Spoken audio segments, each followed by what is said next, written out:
So welcome, everybody. You're here for the intelligent search session. So I'm going to talk a little bit about why we made the decision for Coveo, and then Andre Robitaille is going to speak to 1 year later. Now, some of you might have been in our session last year where we were talking about some of the benefits, but we had really just gone live with our full rollout in September, so we only had about a month. So Andre's going to really be able to now talk about the results that we've seen. So just the big question of why Coveo? I mean, and some people go, okay, but what about Salesforce Search? I don't understand. Why would Salesforce actually choose one of our partners from an implementation perspective? So again, first of all, they are an AppExchange partner.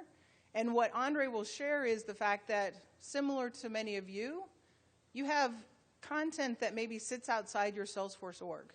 Now, in Salesforce's environment, we have many, many, many orgs. And so the Salesforce search today only spans the org that you're in.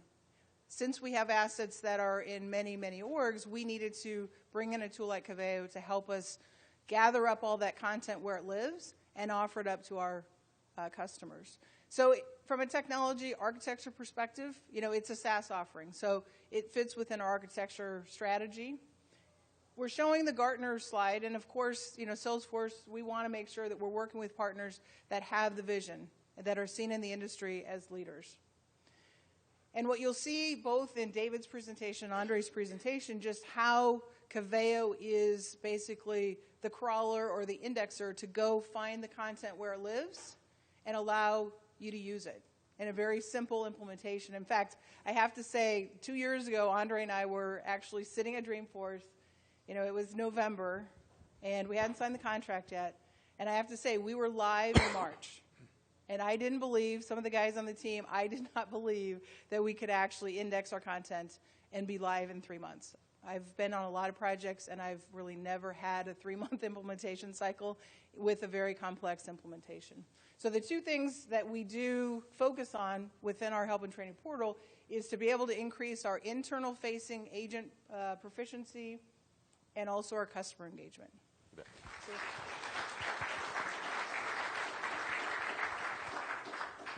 How's it going? My name is Andre Robitaille. I've been here for 5 years with Salesforce. The past 2, my team's focus has been on improving our support organization. We started working with Coveo about 2 years ago, and our main business drivers were trying to improve our customer success, mainly through the portal and through the experience they have with our support agent. It's making it possible to scale with the large growth we're having as a company.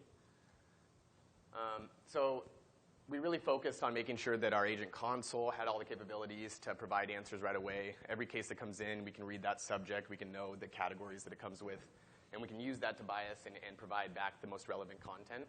Likewise, that same feature is available for our customers. If we have content that can answer their questions, they just have to search and they'll get the most relevant.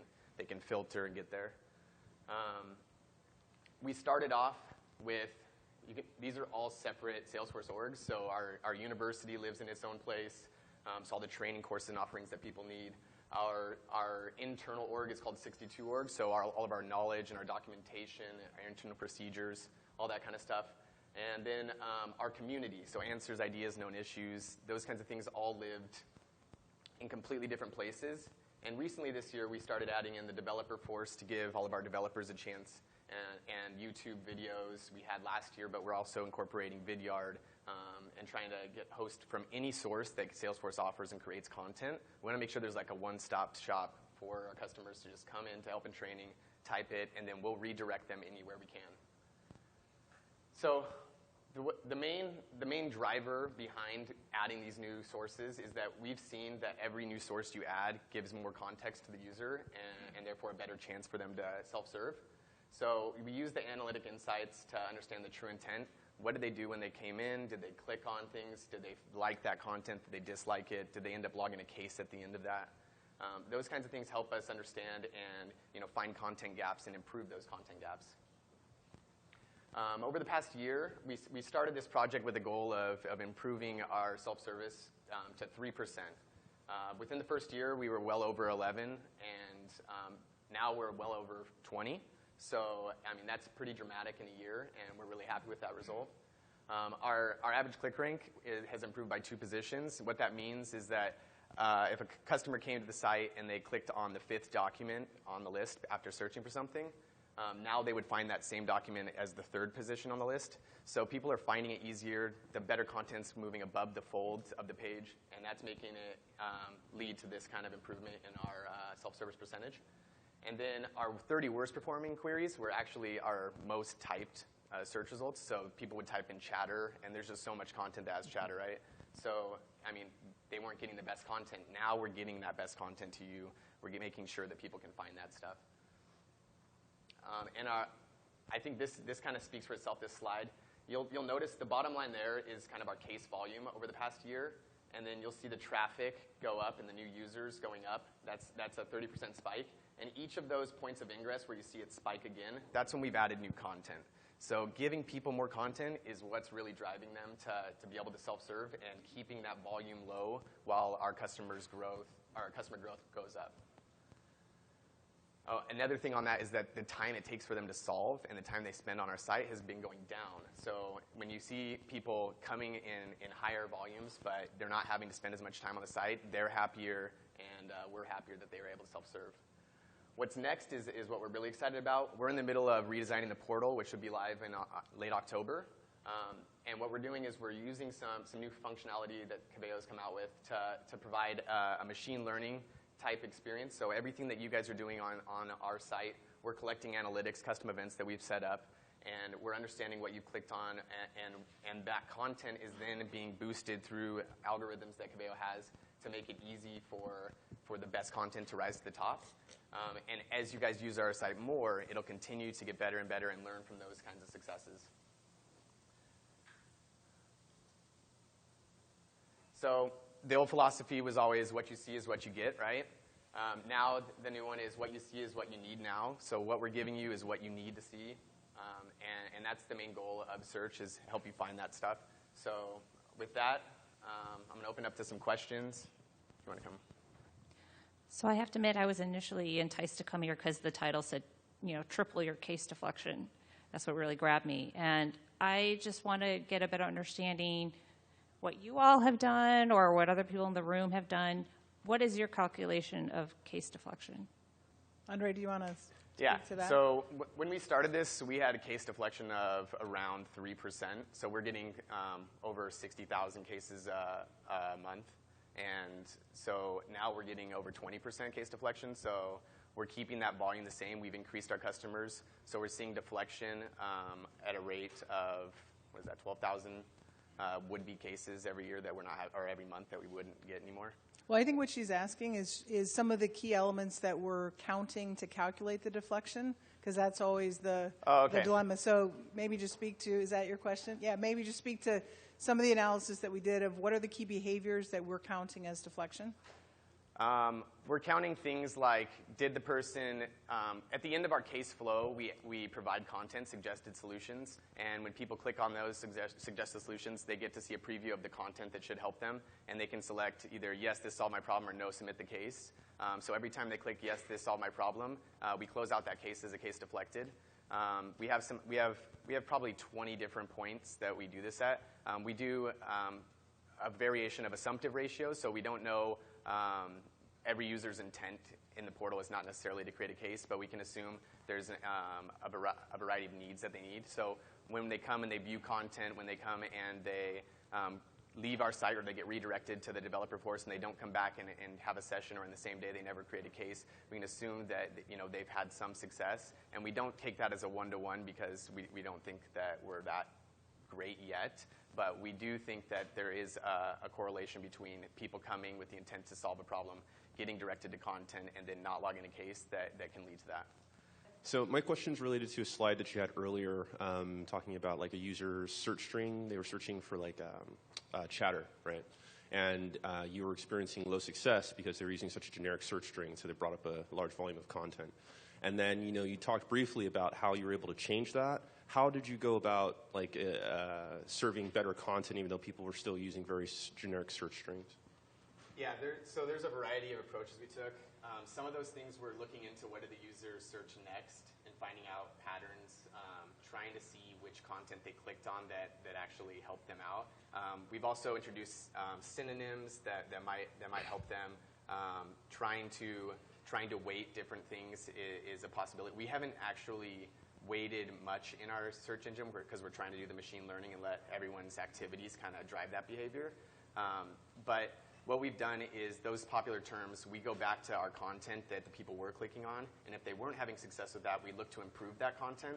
If they were having success with the content, though, we try to make sure that stuff gets shown above the content that they were having less success with.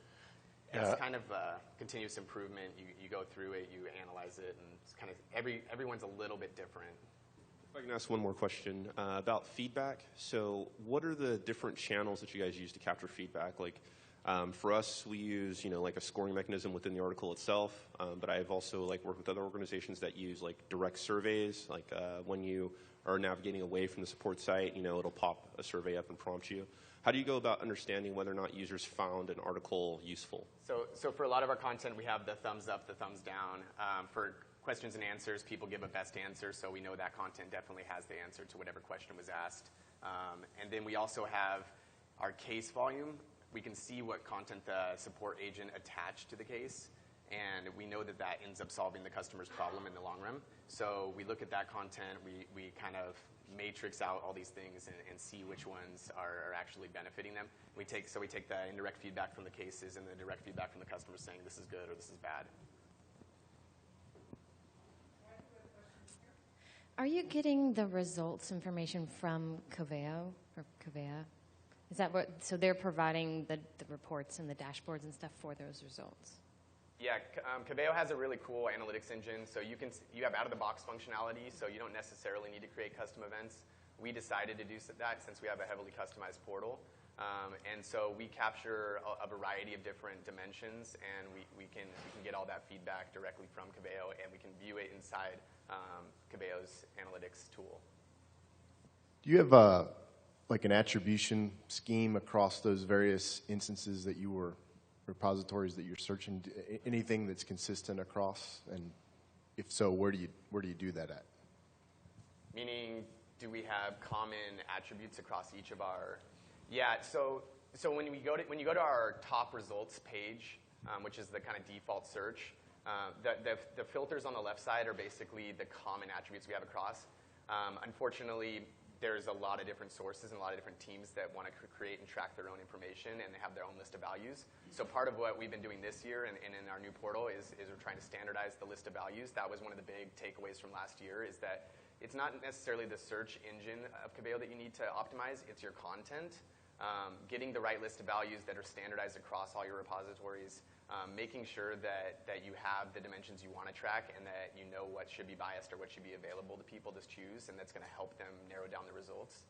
That's basically the kind of key to success in people finding stuff. And then making those common across all I guess it depends on your capability to influence your peers in that regard. So my question was, can Coveo actually connect to different types of sources for search? Because I noticed that both in VMware and in Salesforce, you had large Salesforce repositories and probably just one other YouTube or one other one that VMware had. So we have multiple different sources, like Knowledge, Wiki, Jira. So can they connect to all of those? Definitely. Okay. Yeah. That's just a coincidence of the way we've set up our organization. We have a lot of other content we'll be bringing in from different places. A lot of those things are on just Heroku databases as well, so we kind of pull them in. And then the reason we go back towards putting them into a Salesforce org is to make it easier for us to standardize and kind of see that stuff and then leverage it with our Wave Analytics product now. So we are using the knowledge component. How can this help complement the knowledge product? We're trying to standardize all of our content, get it in one place. And there are some limitations with the knowledge product. So how can this help to complement that and provide value for our users? Do you have all your content in Knowledge? We're headed in that direction. We went from 12 sites, and I think we're probably down to 2 or 3. So we're slowly decommissioning all of the other sites. But 80% of what we have out there is in the knowledge database? Well, right now, currently our knowledge product doesn't give you the same flexibility in terms of SEO that you can get when you use Coveo. So you can, based on the HTML of the file, you can say, if it's a title, give it a higher weighting. If it's bolded, things like that. Proximity of words within the query string to each other in the body.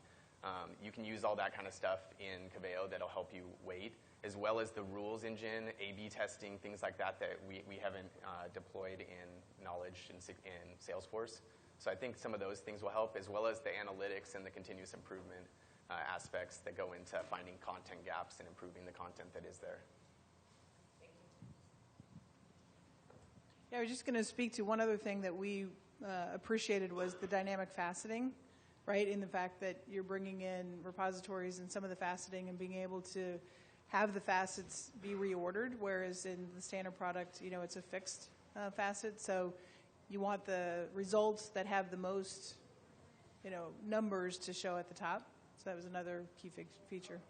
I wonder if you could comment on the people resources and the teams you have to manage the content and do the analysis to figure out, what's the right content we have, what's missing, or things like that. What kind of people, what kind of time are you dedicating to continuous improvement and triage? Yeah, whoever's creating your content is probably going to be the same team that would want to see the analysis and feedback. I mean, a single BA could probably handle the analysis for a group. We have a few more people now focused on that, driving different initiatives with different groups, but that's mainly to make sure that we can have faster progress. I mean, initially it was just me and my boss and like two other people kind of going through and combing through it with Linda and her team, who is Knowledge. So